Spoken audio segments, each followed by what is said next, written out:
welcome everybody. We're here with Jacob Heringman for the fifth part of Lockdown Lute, which we're doing slightly differently. So Jacob's done a fantastic series for us, and a couple of you have asked questions, and we've got loads of questions of our own. So Jacob's going to talk us through some of those questions and answer some more for us about the lute. So firstly, thank you for the series, Jacob. It was great. I had so much positive feedback from it and people really loving it in lockdown, so that was great. I have to say my favourite bit was bluegrass on the lute, as I love that bit. Yeah, so we had a question in from Lynn. We had a few questions in from Lynn actually, and one of them was, when did lute start having frets stuck on the soundboards? On the soundboard in particular, not so much the fingerboard, but the soundboard itself up here. Yeah, you almost never see it in old paintings. And in fact, you know how on the viol people often play above the frets? They simply press the finger down in the high positions above where the frets are. And of course on the viol the frets stop somewhere around here. I think that's probably what lute players would have done too. They would have simply placed their fingers where there were no frets. So effectively fretless above the 8th fret, something like that. At some point, people started doing it, and I suspect it's mainly a modern convenience, actually. Now, there are more learned people than me who could say, oh, yeah, but there's this painting from 1642 which shows frets glued on. I don't know, is the short answer. But I think a really interesting way to look into that further would be to look through, there's some, if you Google archives of paintings of lutes, there's some fantastic collections out there that people have put together and put online. And you can look at endless images, paintings from the 16th and 17th centuries of lutes, and see if you can find one with frets glued on the soundboard. But I think they're few and far between. The next of Lynn's questions were, when did people start using a strap? Which I guess is a personal preference. Quite often you see lute players playing with a strap. Yeah, that's an interesting topic because we know from the repertoire that it's a lot of it is quite demanding. And of course, if the lute isn't supported in some way, it means that you can play quite happily in the lower positions, but as soon as you have to reach up quickly to play something high, if the lute's not supported, it'll just drop. So the paintings, a lot of the paintings, show people playing without visible means of support. So you have to ask yourself, well, is the lute somehow invisibly supported from underneath or from behind? Or did they use a strap but the painter chose to leave it out? Straps do turn up in paintings, mainly later, mainly in the Baroque period. But there is a big question mark over how these virtuoso players in the 16th century managed to play if they were looking like this with no obvious way of supporting the lute. I mean, quite often you see a table. I can't demonstrate that very easily, but I've got the lute now resting on my desk, and I'm sort of leaning into it, and that supports it pretty well. Right. But, and you do see that in a lot of paintings, so that's an alternative to a strap. But I think the strap itself first starts turning up as lutes got bigger in the early 17th century, longer-necked, heavier instruments where it becomes really more important. But there is, as I say, this question mark remains. How did they manage to support the thing? Just a question from me following on from that. So we see with things like the Rebeccan thing, there's all this kind of talk that you don't go off the fretboard. So was that the same kind of thing with the lute, that as music sort of progressed and developed, they went further and further down the fretboards, so that would become more and more an issue?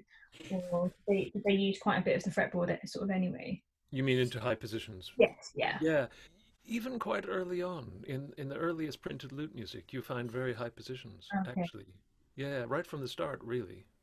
So it really is a conundrum of that strap. It is really. It is. It's not at all clear. I mean, most of us nowadays use a bit of leather or a chamois or something, just put it behind the instrument, which is really helpful because it stabilizes it very well. And you can, to some extent, use the right arm to sort of clamp it into place. But you don't want to be too busy clamping with the right arm. You want the arm to be free so you can actually play the thing, So yeah, it remains a problem. And of course, a lot of people also rest the lute on one knee so that it's kind of sitting in the lap like this. And that's okay. That means you can free the hands and the lute isn't going to go anywhere. But of course, so often in paintings, they're standing up. Yeah. Or holding the lute quite high, obviously not resting on anything. And then the final question from Lynn, which is a little bit specific to her, is about the kind of the little finger and not using it and sort of where to rest that. Obviously, it's quite often, I believe, used to kind of rest on the soundboard and kind of pivot off. But do we kind of, I guess we don't really know when that sort of started, or the kind of not using the little finger sort of evolved from. Virtually all the paintings, right back to medieval times, show the little finger on the soundboard.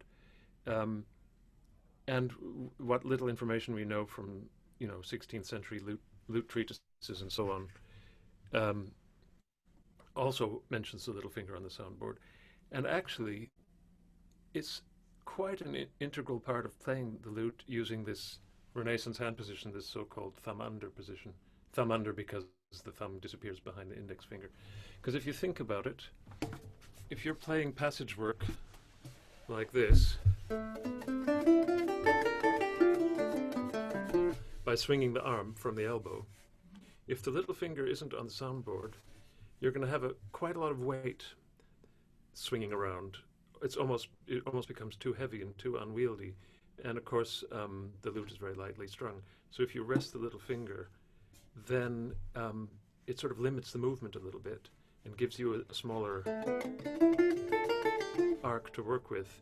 The other thing is, I find that if we take the little finger off, very often we end up pivoting from the wrist like that instead of from the elbow like this. So the little finger forms a kind of hinge, a bit like that, which enables you to make the wrist here the heaviest point that swings up and down. As soon as you take it off, the fingertips become the point that swings up and down, which doesn't work too well with this right hand technique. So it's a long-winded way of saying that actually the little finger is really important, and it seems to be an absolutely central part of lute technique. And if people say it's sort of optional and you might as well play without it, actually it changes everything if you try to play without it. It makes it much more difficult to use the technique, the right-hand technique that we know they would have used in the 16th century. Yeah, great.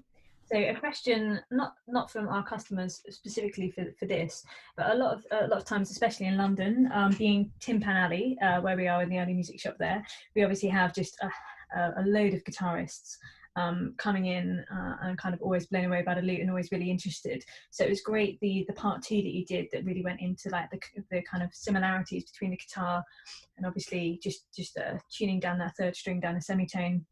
You've got your tuning in E, and then obviously you could always add that capo on the third fret, which they sometimes do to make it into your G tuning to do that. But one question we quite often have is from classical guitarists, because obviously classical guitarists play with their nails, and how much is that problematic for them transferring to the lute if they're they're keeping their classical nails, as it were? Yeah,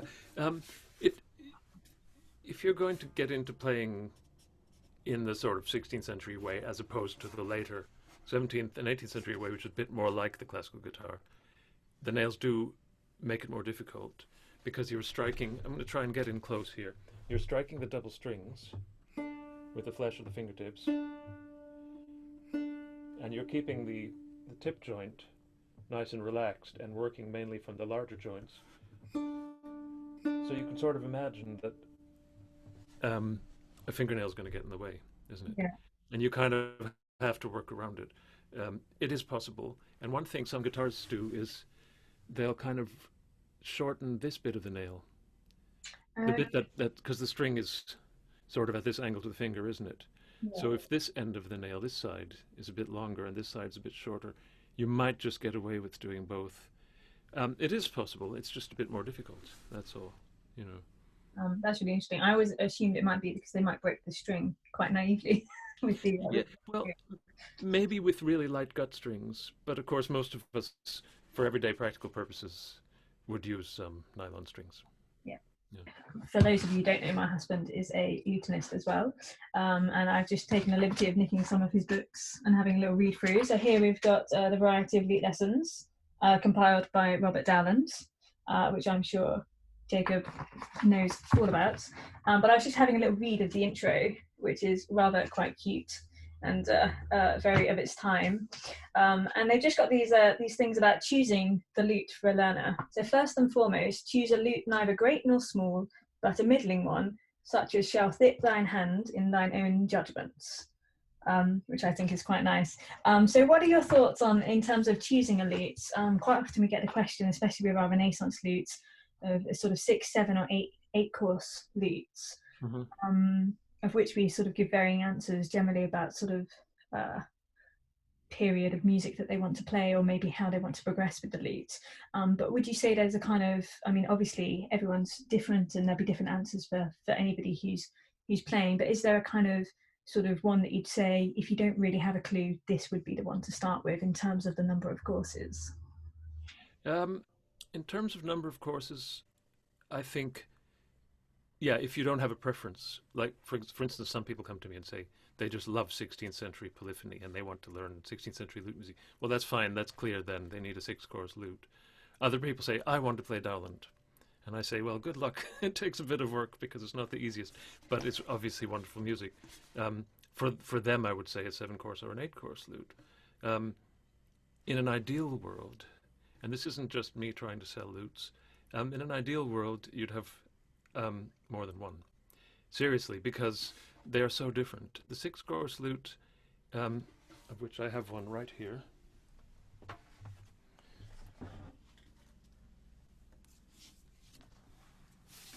tangled up. It's traditionally got octave strings from the 4th course downward. So if I play from the top without dropping it, you can hear there's an octave there, an octave there, an octave there. Traditionally, 7 and 8 course and up from there have unison strings in the bass, and that octave string is really crucial to the sound of 16th century lute music. It makes a big difference. And in an ideal world, you'd have that for 16th century lute music. You'd have a 7-course lute from later music, or an 8-course. And in fact, of course, you can play 6-course music on a 7-course or an 8-course lute, but those extra strings, they actually get in the way a bit. They make it more difficult. Another factor that's really worth considering is that people coming from the guitar are used to 6 strings, and 6 pairs of strings is going to feel familiar. The more strings you add, the more sort of fiddly it gets, actually. Also, if you think about the spacing of the bridge here, to accommodate more strings, yeah, you can make the bridge slightly longer, but there's only so far it can go. So there's a tendency for the lutes with more courses to have a more cramped spacing here. You know, less room to kind of find your way around. That also makes it more difficult. So if you know about music and you love the period of Dowland, by all means, a 7 or 8 course lute. If you're particularly keen on 6-course music, it's worth saying that there are plenty of pieces by Dowland that fit on a 6-course lute too. It's not as though you're excluded from playing the later music. It's just that sometimes you have to leave out the odd bass note or find pieces that fit. Yeah. But there's actually one other thing to say about that wonderful quotation from Robert Dowland, the business about choosing a lute that feels like it's the right size, because that's a really useful reminder. Nowadays, almost everyone plays lutes tuned in G. In those days, there wasn't such a thing as a standard size. There are surviving lutes in all sizes, and it was more like the family of recorders or the family of viols, even the violin family, where you have violins, violas, cellos, and various extinct intermediate instruments like tenor viola and bass violin and so on. The lutes were like that, and there's no particular evidence that the G size was the most commonly played lute, although a lot of the music is song repertoire is notated to imply nominal G lute, but that doesn't tell us about the actual tuning. It's just a sort of matter of convenience. So another thing I would say to people is consider the size question. You know, consider a lute in A or a lute in F or a lute in E. It's handy to have a lute in G because lots of people have them, and it means you can get together and play duets and so on. But it's wonderful to have different sizes of lute too. I feel very lucky to have a collection of them myself. Yeah, so presumably, especially if you're not playing with other people, it really is for your own enjoyment and sort of learning it. You know, learning a lutenist, especially with it being in tablature in terms of the music, just really makes no difference, I guess, does it? Until you actually need to play with somebody else. Yeah, that's the beauty of it. Yeah, the tablature takes care of it for you. You put your fingers in the positions the tablature specifies, and it doesn't really matter what size of lute you're playing. The music works the same way. So just after that little bit, which you may know what's coming up, just after that little quote, I love the fact that he goes on about how you need to make your hands supple, and recommends oil of tartar.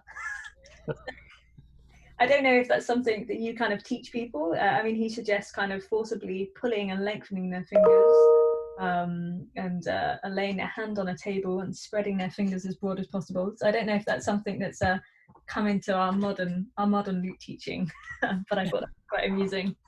I've never gone quite that far with either with myself or with any of my students, but what I do often talk to them about is how in everyday life, particularly when there's a lot of stress and tension in our lives, we tend to sort of close up the flexor muscles and we tend to go around like this.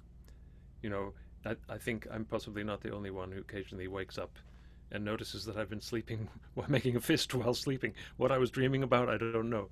About punching someone, perhaps.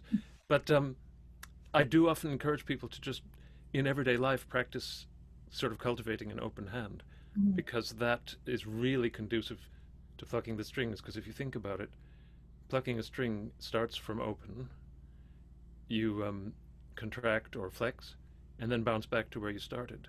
And if your habit is to go around like this, it's a much more difficult and complicated movement because first you have to open, then you pluck, then you have to kind of push it open again. So I'm often suggesting to people just when you're going for a walk or when you're just doing some everyday activity, just ask yourself, is my hand just relaxed and open, or am I sort of clenching or putting more tension than necessary into the flexor muscles?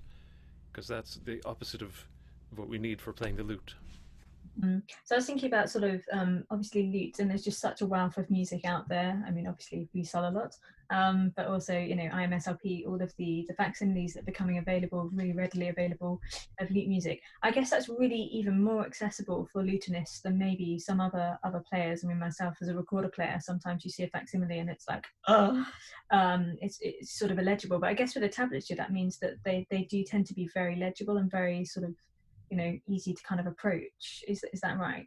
Yeah, the lute manuscripts and printed books are very easy to read. The tablature is mostly quite legible, and nowadays it's all just at our fingertips. Really, it's so easy to get hold of.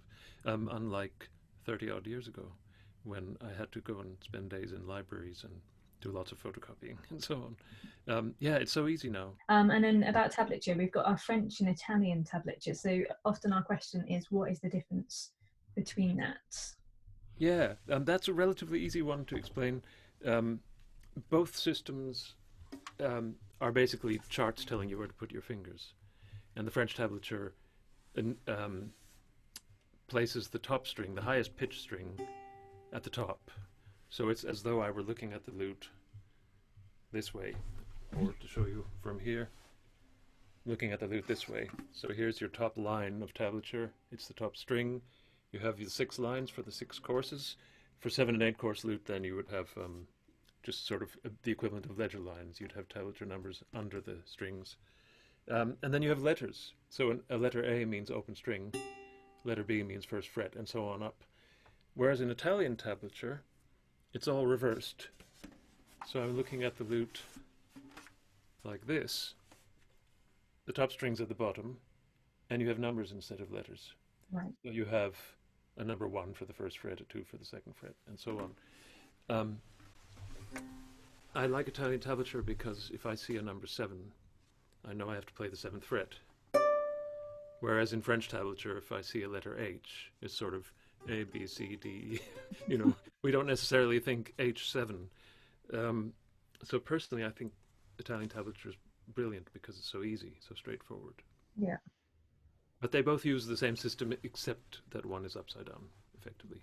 So in the third part, when you went through all the other sort of Renaissance instruments, we had the Renaissance guitar.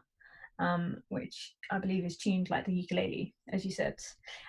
So obviously, for years and years, the recorder's been the main instrument, sort of in schools, and this is gradually moving more and more towards the ukulele. So I wonder whether in sort of 40 years' time we'll see a massive resurgence of sort of Renaissance guitarists sort of coming up, as we have with the recorder now. It's sort of the biggest uptake of recorder playing is sort of people sort of retiring and things like that. So it'd be really interesting as to whether that will spark more interest into Renaissance sort of playing through the ukulele. I mean, do you think that's something that could happen, or?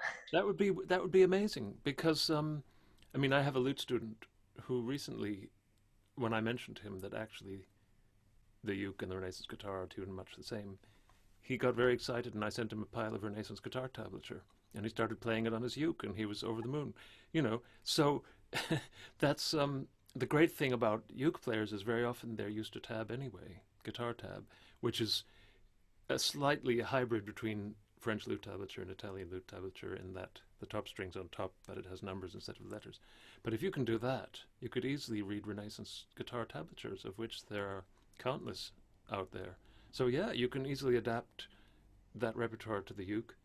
Someone should do a book of easy Yeah. Renaissance pieces for the ukulele, just transcribed straight out of the Renaissance guitar repertoire. And you're right. I mean, it could easily happen because it's a very appealing repertoire, and some of it is very playable. It's not all difficult by any means. Yeah, so in terms of lute repertoire, is there a particular piece that you'd say that's the kind of ultimate piece? If you can play that piece, you can play anything in terms of like sort of the most difficult thing. It would be hard to name one piece, but there are certain composers. Some of the 16th century virtuoso players like um, De Rip or Bachfalk, who was a Transylvanian flute player. These guys, judging from their surviving music, they were phenomenal players, and the music is really hard, but it's also really good quality and very rewarding. So those two names in particular are sort of slightly legendary for being difficult. Dowland's great because there are both easy and difficult pieces by Dowland. There are a few that are approachable. It's not as though they're all completely forbidding.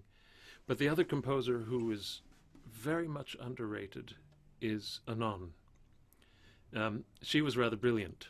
There are loads and loads of fantastic anonymous pieces in the scattered throughout the manuscripts, and a lot of them are first rate. And I think a really good approach is not to seek out a particular composer, but to choose a manuscript, one of the more legible ones, because as we were saying earlier, a lot of them are very easy to read, and just start working your way through it. Very often you find a mixture of easy and difficult stuff in the lute manuscripts, and quite often you could just stumble across a little charming piece which is really easy and very nice by Anon. And so Jane Pickering's lute book is a really good example. Her book is full of quite demanding pieces by composers like Dowland and John Johnson and Daniel Batchelor and so on. But paper was expensive, and wherever there's a little bit of spare stave, like at the bottom of a page after a long piece, short 8-bar folk tune settings or anonymous dances or just nice little ditties get sort of penned in to fill the space. Mm. And if you work your way through those manuscripts and look for those short little pieces, it's tremendous fun. The stuff is playable. There's no big name attached to it, but they're great pieces and very satisfying.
And then sort of off the lute and more onto, I guess, you and your playing in terms of what sort of got you into the lutes? Really the same as most lute players. I was into the guitar from an early age.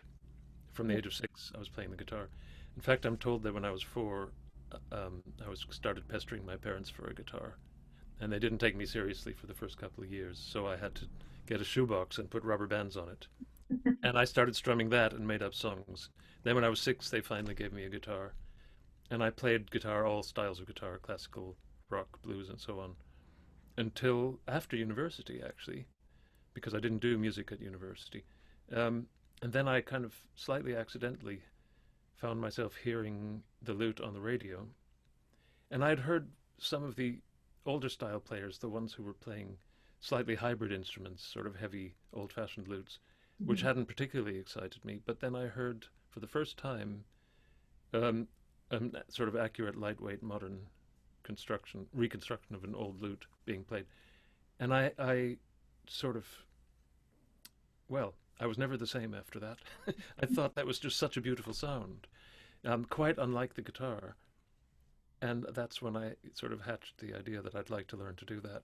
And that was in about 1986. And since then, there's really been no looking back. I came to England, went to the Royal College of Music, did a postgraduate on the lute. And it's like that moment when you find the thing that really sparks whatever interest you have. But I think the vast majority of lute players probably have some guitar experience. Another question, slightly more personal to you in terms of the lute. So you've seen a sort of renaissance of period films and sort of dramas and things like that. So would we have seen sort of your hands playing the lute or you playing the lute anywhere sort of really sort of famous or anything that we might, our viewers might recognize you I, in and not actually see um, Off the top of my head, I can only think of 2 films where you actually see me, although there are many, many films where you hear me. And there's a brief and very silly scene in the film The Madness of King George, where I'm playing a great big arch lute in an orchestra and wearing, as I recall, a sort of blonde curly wig. you. But mostly, mercifully, you only hear me and you don't see me. I remember doing a scene for a film called The Other Berlin Girl. I spent a whole day filming a scene which involved a lute player, which ended up on the cutting room floor. So you nearly saw me in that film, but it was the one that got away because I'm not there in the end. Um, I'm in some of the episodes of Wolf Hall. You see me playing. So I don't know if I can say this, but with Wolf Hall, with Damian Lewis obviously playing Henry VIII. So I think there was their intention to actually have him actually playing the lute at one point. So he'd actually come into the early music shop for lessons to be playing, and I think they suddenly realised that the lute was a much harder instrument than they'd anticipated. Yeah, Yeah. yeah. Um, yes, it is actually. um, that story, the Anne Boleyn and Henry VIII story, of course, includes rather centrally a lute player by the name of Mark Smeaton, who was a court lutenist who unfortunately lost his head. Um, but he plays a major part in the story, and he, um, I think, had to have a little bit of training. But for the close-ups of the hands, they used me instead. Yeah. And I remember going through a bit of a process with that because um, Max, who plays Mark Smeaton, is half my age. So my hands had to go into makeup. And I remember I had to send them a photograph of my hands for them to check whether they looked young enough. And luckily I got away with it. They said my hands looked young enough. But they had to make my hands slightly more olive skin colored for the close-ups in Wolf Hall. Things you don't think about as a lutist when you go in to become a lute player. But that's great. Well, thank you so much, Jacob. And I'm sure our customers have enjoyed that insight into the lute, and they've certainly enjoyed watching your series. So that's been great. Thank you. Thank you.